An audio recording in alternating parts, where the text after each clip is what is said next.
Oh, hi. Welcome to my house. Yeah, this is my real house. It's my real door. This is my real couch. In case you're wondering what's going on, this week we have had a lot of stuff happen here on Maui with the coronavirus, or something called COVID-19. Here's the thing about it. A lot of stuff that's being said online isn't exactly true, and it's leading to a lot of problems. So as long as I'm stuck here in my home office, I thought I would take the opportunity to clear up some of this stuff that is true and some of the stuff that is not true, so that you will stop panicking. Because a lot of people are scared. And yes, while fear is a nice and necessary precaution at this moment, it might be going a little overboard. And that's where I begin with the first thing that I want to clear up. Over the weekend, Mayor Mike Victorino actually had to go on social media and make a rebuttal to something that somebody said. Essentially, hey, I heard a rumor that Matson and all of the shipping companies weren't going to be coming soon, so everybody needs to buy everything now because the store shelves are going to be empty. That, my friend, is an absolute positive false. Sorry, but it's false. It's fake.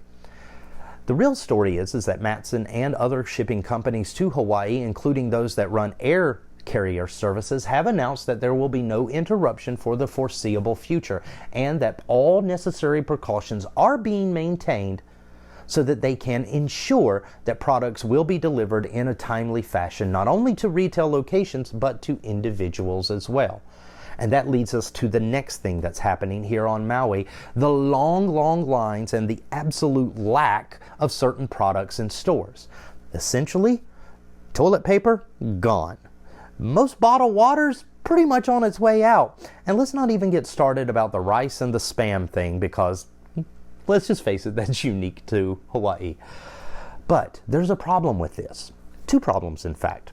So the first problem is the one that I just mentioned. A lot of people are doing what's called fear-based buying. In other words, they think that there's some sort of scarcity about to come, and so therefore they are engaging in hoarding of resources.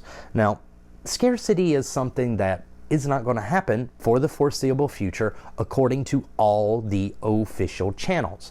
So what is driving all of this craziness that we see here in stores? It's fear and paranoia. And a lot of that fear and paranoia comes from not trusting verified sources. So just to make sure that we're on the same page here, for the foreseeable future, products and goods will ship to Hawaii from the mainland and other parts of the world as scheduled. Okay? Now, that brings us to the next thing. A lot of people have said, well, we should shut down the docks and we should shut down the airports. That is not state resources. Believe it or not, those are controlled by federal agencies. In other words, a federal agency would have to close down docks for receiving cruise ships and things of that nature, as well as airports. Those are federal jurisdictions, not state. So when a lot of people were spending the weekend getting mad at Ige for not closing down Hawaii, #lockdown, he doesn't actually have the power to do that. That's a federal power. And so just remember that, okay? It might actually help you understand some of the stuff that's going on if you know who some of the people in charge are. If it's a state thing, say parks, community centers and stuff like that, those can be governed either by the individual county or by the state. Now, things above that, official harbors, airports, and federally jurisdiction areas, those can't be controlled on the state level. They can only be petitioned to the federal government, and the federal government would have to pass down a decision specifically for the area affected. In other words, if we wanted to lock down Hawaii, we would have to make an appeal to the president and both members of the House and Senate for permission to do such. It would take a lot. So chances are that's probably not going to happen in the near future. If it does happen, it will come from a federal decision, not a state or a county. So give the state and county guys a little credit. Now, remember how I was talking about two problems earlier, and the first problem was, of course, this whole illusion of scarcity, which hopefully I just cleared up for you. There is no scarcity. There is no craziness. that's going to be happening in the next couple of weeks. That means that you have to buy 80 packs of toilet paper. The second problem is that hoarding mentality and that hoarding behavior is actually creating problems for others. And those others are people that we typically don't have in the top of our mind. People of low income, people of fixed income, seniors, underemployed or unemployed folks don't have the necessary financial ability to hoard. In other words, they can't go out and buy a bunch of toilet paper just because it's on the shelf at the time.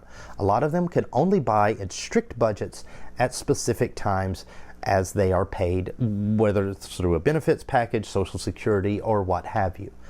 Now, that also means that a lot of people have been taking advantage of the situation and making sure that they buy so much stuff that these people that are actually in need and don't have the ability to hoard are going without.